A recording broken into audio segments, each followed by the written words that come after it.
Hey everybody, just want to share a quick little insight from my personal study this morning. While I was working out at the gym, I was listening to Dallin H. autobiography, and man, I cannot recommend this book enough. It is the 12th book I've listened to this year, and by far it is the best of the 12 books I've listened to. And his autobiography paints a picture of a man that I thought I knew, but apparently I did not know at all. And I would say that from just this short, I'm only like 7 or 8 chapters into his book, but he is the most misunderstood general authority in the church. If you think you know Dallin H. Oaks, you don't know him. Go read his autobiography. He is a different man. I have never talked to a single person who has not met him, but thinks they know him, who actually has any degree of understanding of Dallin H. Oaks. He is an amazing man. And in his autobiography, I specifically liked, I think it was chapter 6, and it was talking about when he was working in Chicago. He was a lawyer, and he was working insane hours.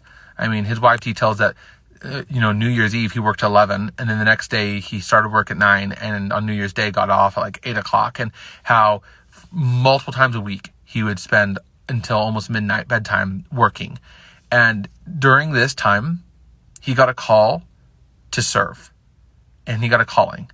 And the calling wasn't a low effort calling. He was called as a stake missionary and as part of the stake mission presidency. And he was told that this calling, the stake missionary portion of it, was expected to take 40 hours a month. And they're like, it will take 10 hours a week, and it will be about 3 evenings a week. And his wife's like, he already spends 4 hours at work, 3 additional hours. How is this going to work?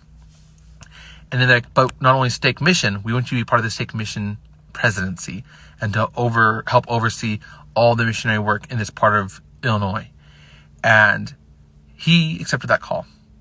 And he noted in his journal that he had never declined a calling, and that he had always viewed himself as blessed by the Lord, and that he would always pray that he would have the wisdom to be able to recognize opportunities to give back to the Lord. And whenever that opportunity came from an authorized representative of the Lord, he had made the commitment. He would always accept that call to serve. And he went and he did that. And he noted that in his time of being a stake missionary and being a lawyer, that he never once missed an appointment as a stake missionary. And in fact, he found himself spending more time than that 40 hours a week, but that he was able to get all of his work done faster. And he ended up being able to be magnified to have more time spent with his family. And it was just a huge testimony that in the Lord's church, just like Russell M. Nelson, Dallin H. Oaks, and other examples, we accept calls to serve and to build the kingdom.